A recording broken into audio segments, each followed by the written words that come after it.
heart is full today. My heart is full today, full of gratitude for the trust you have placed in me, full of love for our country, and full of resolve. The outcome of this election is not what we wanted, not what we fought for, not what we voted for, but hear me when I say, the light of America's promise will always burn bright. Yes! As long as we never give up, and as long as we keep fighting.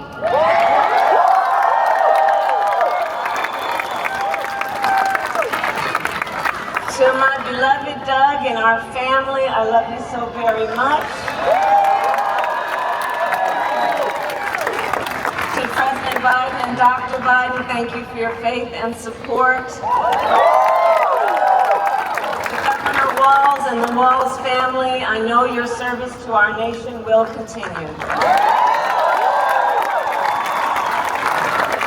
And to my extraordinary team, to the volunteers who gave so much of themselves, to the poll workers and the local election officials, I thank you all.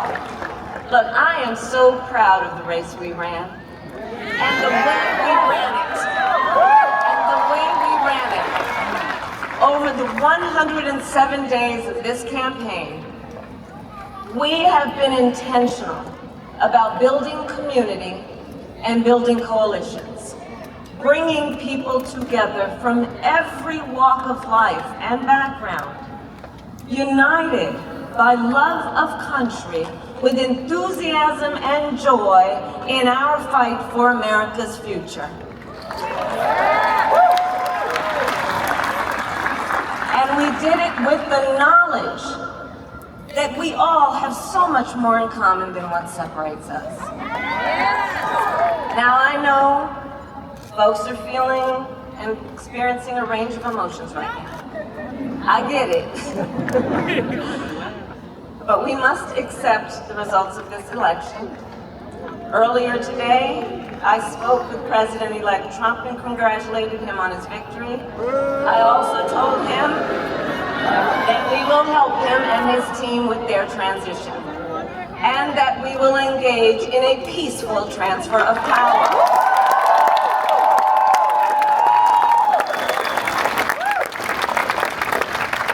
A fundamental principle of American democracy is that when we lose an election, we accept the results.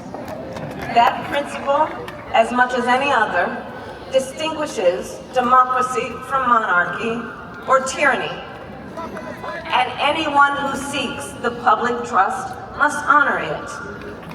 At the same time, in our nation, we owe loyalty not to a president or a party, but to the Constitution of the United States.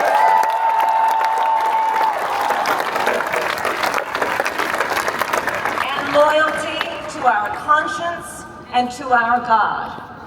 My allegiance to all three is why I am here to say, while I concede this election, I do not concede the fight that fueled this campaign.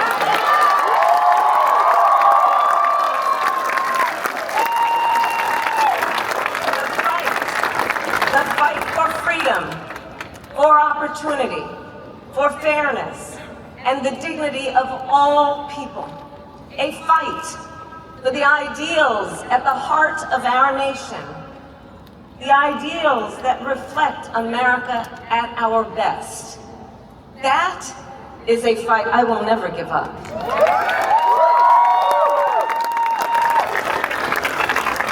I will never give up the fight for a future where Americans can pursue their dreams, ambitions, and aspirations, where the women of America have the freedom to make decisions about their own bodies,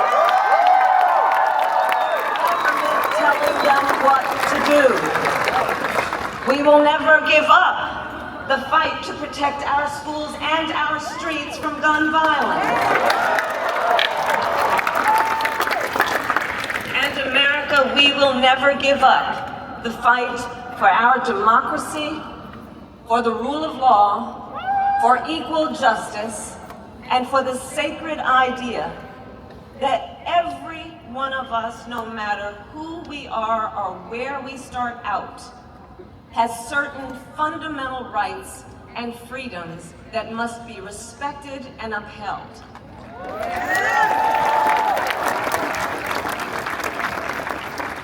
And we will continue to wage this fight in the voting booth, in the courts, and in the public square. And we will also wage it in quieter ways, in how we live our lives, by treating one another with kindness and respect, by looking in the face of a stranger and seeing a neighbor, by always using our strength to lift people up, to fight for the dignity that all people deserve.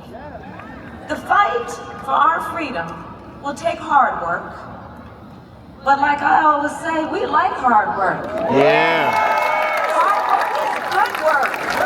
Hard work can be joyful work. And the fight for our country is always worth it. It is always worth it.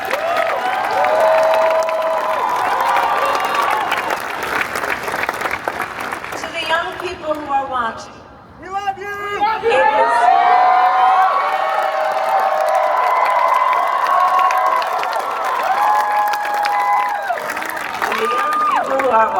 It is okay to feel sad and disappointed, but please know it's going to be okay. On the campaign, I would often say, when we fight, we win. But here's the thing. Sometimes the fight takes a while. That's right. That's right. That doesn't mean we won't win. The important thing is don't ever give up.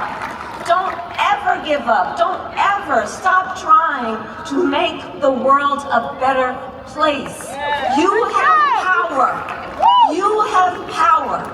And don't you ever listen when anyone tells you something is impossible because it has never been done before.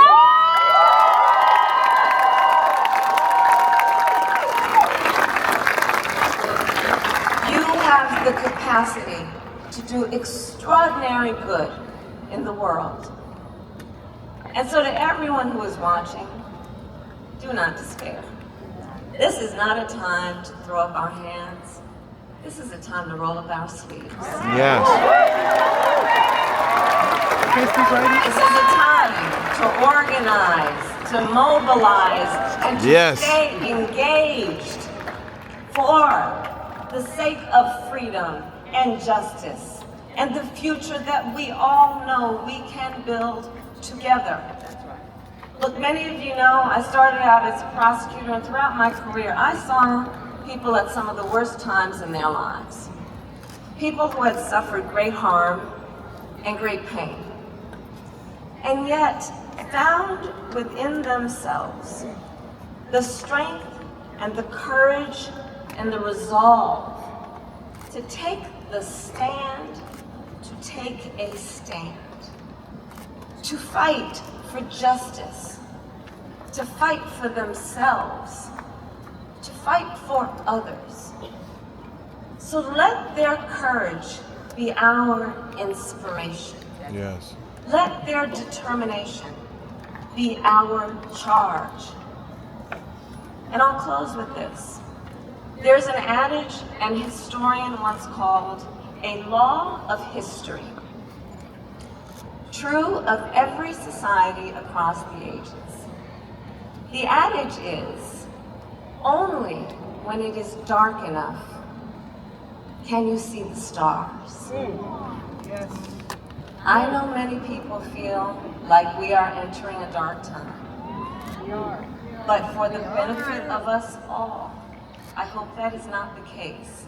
But here's the thing, America, if it is, let us fill the sky with the light of a brilliant, brilliant billion of stars.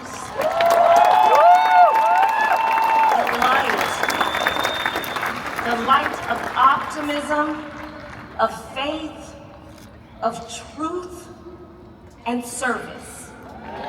Yes! Ain't you? Ain't you?